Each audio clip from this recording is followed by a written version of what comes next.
तत्व अगर आपको मंजूर नहीं है, परिवार को मंजूर नहीं है और हमारा हिसाब मांगते रहते हो, आदरणीय सभापति जी,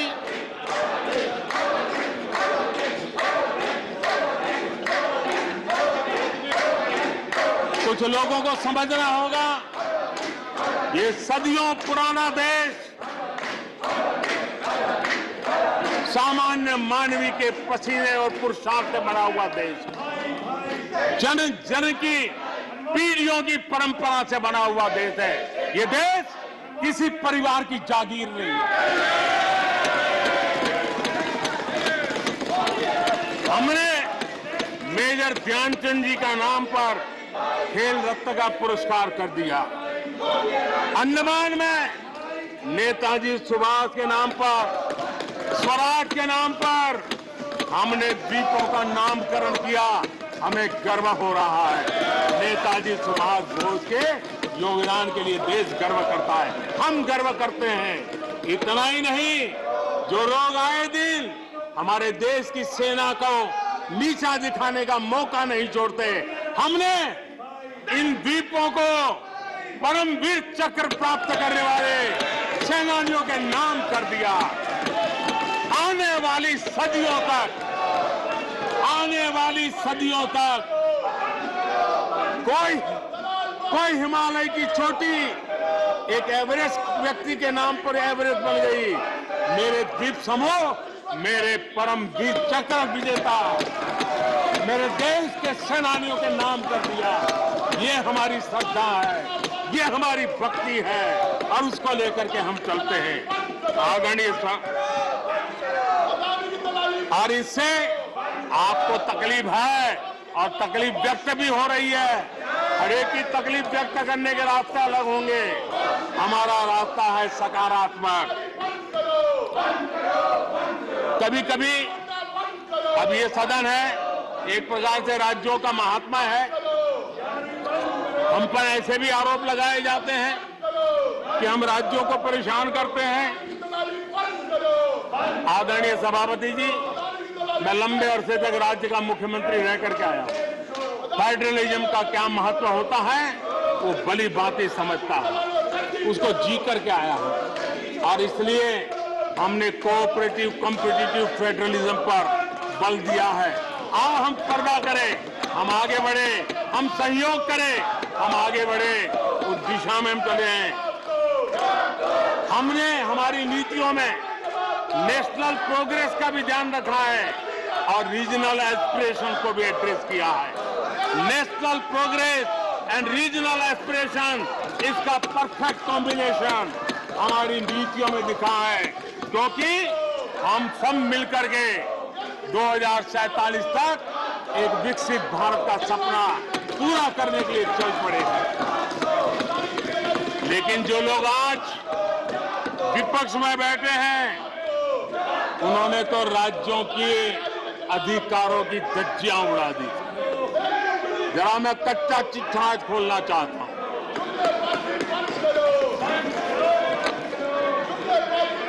जरा इतिहास उठा करके देख लीजिए,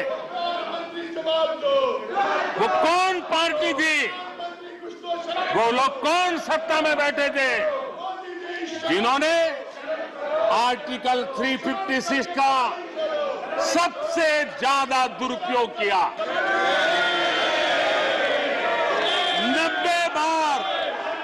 90 बार चुनी हुई सरकारों को गिरा दिया। कौन है वो? कौन है जिन्होंने किया? कौन है जिन्होंने किया? कौन है जिन्होंने किया? इतना ही नहीं सभापति जी, एक प्रधानमंत्री ने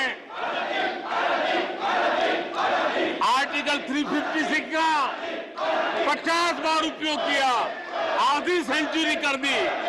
वो नाम है श्रीमती इंदिरा गांधी का। 50 बार सरकारों को गिरा दिया। केरल में आज जो लोग इनके साथ खड़े हैं, जरा याद कर लीजिए, थोड़ा बार माइक लगा दीजिए। केरल में वामपंथी सरकार चुनी गई, जिसे पंडित नेहरू पसंद नहीं करते थे। कुछ ही कालखंड के अंदर चुनी हुई पहली सरकार को गर्व है। आज आप वहां खड़े हैं, आपके साथ क्या हुआ था जरा याद कीजिए। आदरणीय सभापति जी, जरा डीएमके के मित्रों को भी बताता हूं, तमिलनाडु में एमजीआर और करुणानिधि जैसे दिग्गजों की सरकारें, उन सरकारों को भी इन्हीं कांग्रेस वालों ने बर्खास्त कर दिया।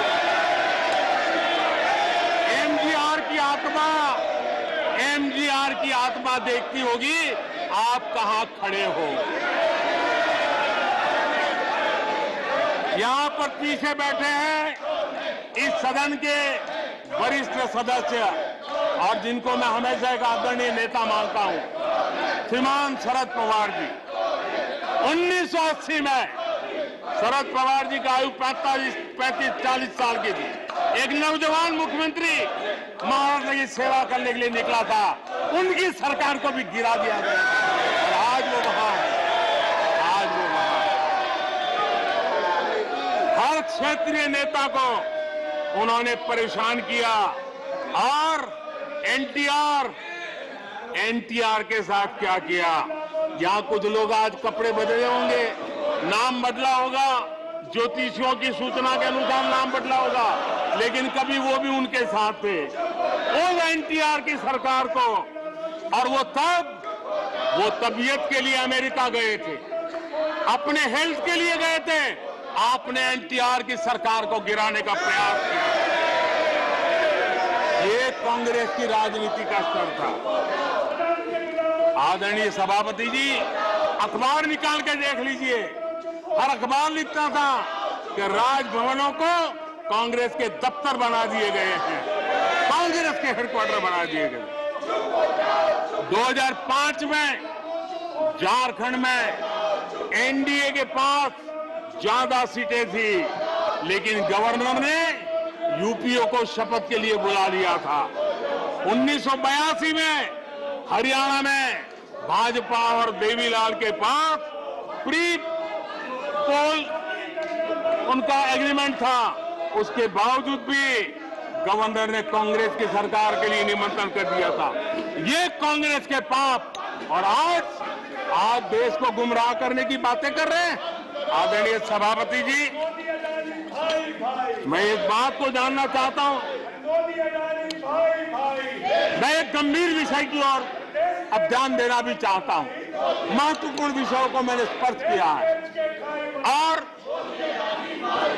आज देश में आर्थिक नीतियों की जिनको समझ नहीं है, जो 24 घंटा राजनीति के सिवा कुछ सोचते नहीं है, जो सत्ता के खेल खेलना यही जिनको सार्वजनिक जीवन का काम दिखता है, उन्होंने अर्थनीति को अनर्थ नीति में परिवर्तित कर दिया।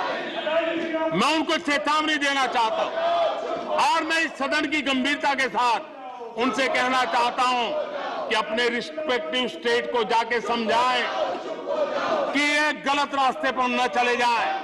हम हमारे पड़ोस के देशों का हाल देख रहे हैं कि वहां पर क्या हाल हुआ है, अनाप शनाप कर्ज लेकर के किस प्रकार के देशों को डुबो दिए गए।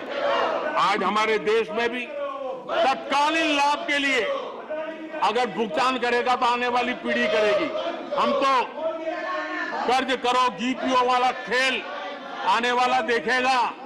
ये कुछ राज्यों ने अपनाया है, वो उनका तो तबाह कर देंगे, देश को भी बर्बाद कर देंगे। अब देश अब कर्ज के तले दबते जा रहे हैं। ये देश आज दुनिया में उनको कर्ज देने के लिए कोई तैयार नहीं है। ये मुसीबतों से गुजर रहे हैं। मैं राजनीतिक वैचारिक मतभेद हो सकते हैं, दलों के विषय में एक दूसरे के प्रति टीका टिप्पणी हो सकती है, लेकिन देश की आर्थिक सेहत के साथ खिलवाड़ मत कीजिए। आर्थिक सेहत के साथ खिलवाड़ मत कीजिए।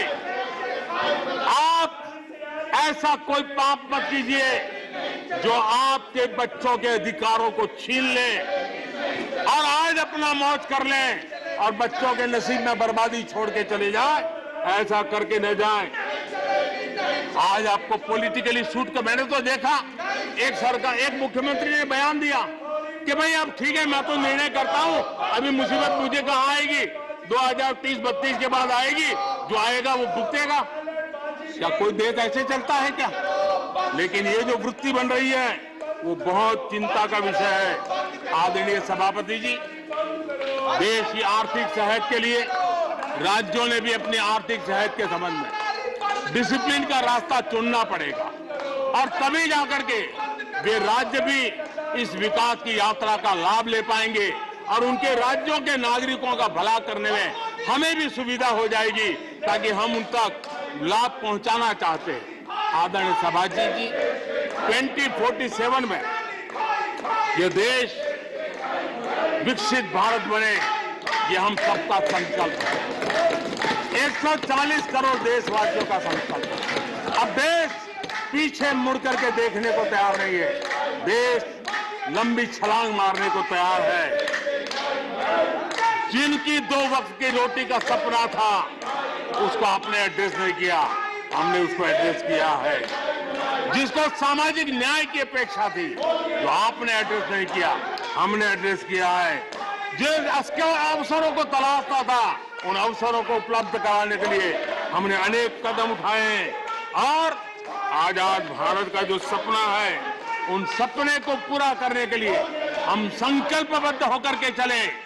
और आदरणीय सभापति जी, देश देख रहा है, देश देख रहा है, एक अकेला कितनों को भारी पड़ रहा है, एक अकेला कितनों को भारी पड़ रहा है। अरे नारे बोलने के लिए भी उनको बदल करना पड़ता है। जो भी ये बोलता है, घंटे भर से आवाज की जवाब देना है। आदरणीय सभापति जी, एक कन्विक्शन के कारण चला हूं, देश के लिए जीता हूं, देश के लिए कुछ करने के लिए निकला हुआ हूं। और इसलिए ये राजनीतिक खेल खेलने वाले लोग, उनके अंदर वो हौसला नहीं है, वो ढूंढ रहे हैं, बचने का रास्ता खोज रहे हैं। आदरणीय सभापति जी, राष्ट्रपति जी के उम्दा भाषण को, राष्ट्रपति जी के मार्गदर्शक भाषण को, राष्ट्रपति जी के प्रेरक भाषण को इस सदन के अंदर अभिनंदन करते हुए, धन्यवाद करते हुए, आपका भी आभार व्यक्त करते हुए अपनी बात को समाप्त करता हूं।